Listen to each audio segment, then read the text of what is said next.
বন্ধুরা, তোমরা কি জানো পৃথিবীতে এমন এক প্রাণী বাস করে যার জিহ্বার ওজন একটি হাতির সমান, যার হৃৎপিণ্ড একটি ছোট গলফ কার্টের মতো বড় এবং যার ডাক সাগরের নীল জলের গভীরে হাজার মাইল দূর থেকেও অন্য তিমির কাছে পৌঁছাতে পারে?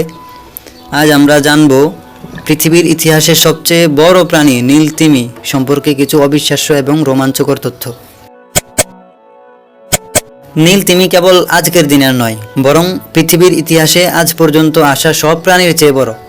এমনকি এটি অনেক আগের ডাইনোসরের চেয়েও কয়েক গুণ বেশি ভারী।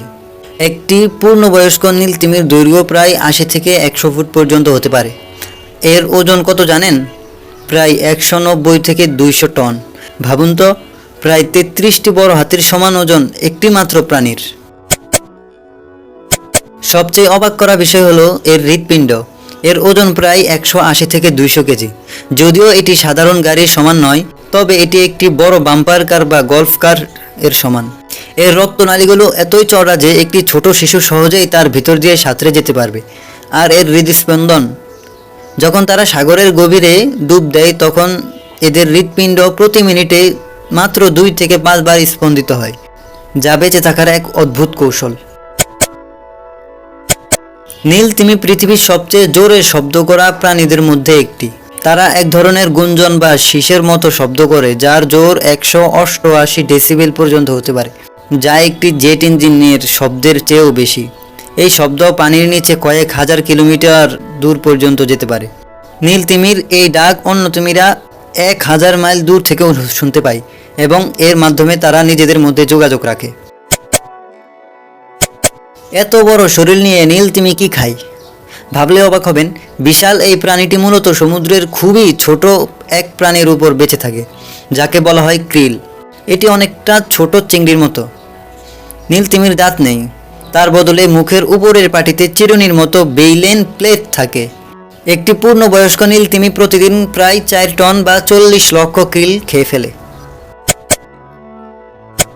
নীল তিমির জিহ্বার কথা তো আগেই বললাম, যা একটি বড় হাতির সমান ভারী। এদের ফুসফুস একবারে প্রায় 5000 লিটার বাতাস ধরে রাখতে পারে। জন্ম নেওয়ার সময় একটি নীল তিমির বাচ্চা লম্বায় প্রায় 25 ফুট হয় এবং প্রতিদিন তার ওজন প্রায় 90 কেজি করে বাড়তে থাকে। এছাড়া নীল তিমিরা কিন্তু মাছ নয়, এরা দুধ খাওয়ানো প্রাণী, অর্থাৎ এরা মানুষের মতোই ফুসফুসের সাহায্যে শ্বাস নেয় এবং বাচ্চাদের দুধ খাওয়ায়। এক সময় সমুদ্রের এই রাজারা রাজত্ব করলেও 20 শতাব্দীতে মানুষ এদের অনেক বেশি শিকার করতে শুরু করে, যার ফলে এদের সংখ্যা কয়েক লাখ থেকে কমে মাত্র কয়েক হাজারে নেমে আসে।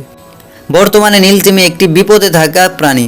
যদিও আন্তর্জাতিক নিষেধাজ্ঞার কারণে এখন এদের সংখ্যা ধীরে ধীরে বাড়ছে, তবুও জলবায়ু পরিবর্তন ও সমুদ্র দূষণের কারণে এরা এখনও বিপদের মুখে রয়েছে। প্রকৃতির এই অনন্য সৃষ্টি নীল তিমি আমাদের শেখায় যে বিশালতার মাঝেও কতটা কোমলতা লুকিয়ে থাকে। সমুদ্রের এই নীল দানবের রক্ষা করা আমাদের দায়িত্ব। আপনার কাছে নীল তিমির কোন তথ্যটি সবচেয়ে বেশি অদ্ভুত লেগেছে আমাদের কমেন্ট করে জানান। প্রকৃতির এমন আরও রহস্যময় আরও অজানা তথ্য পেতে সাবস্ক্রাইব করুন অজানা ওডিসি। দেখা হবে পরের ভিডিওতে। ধন্যবাদ।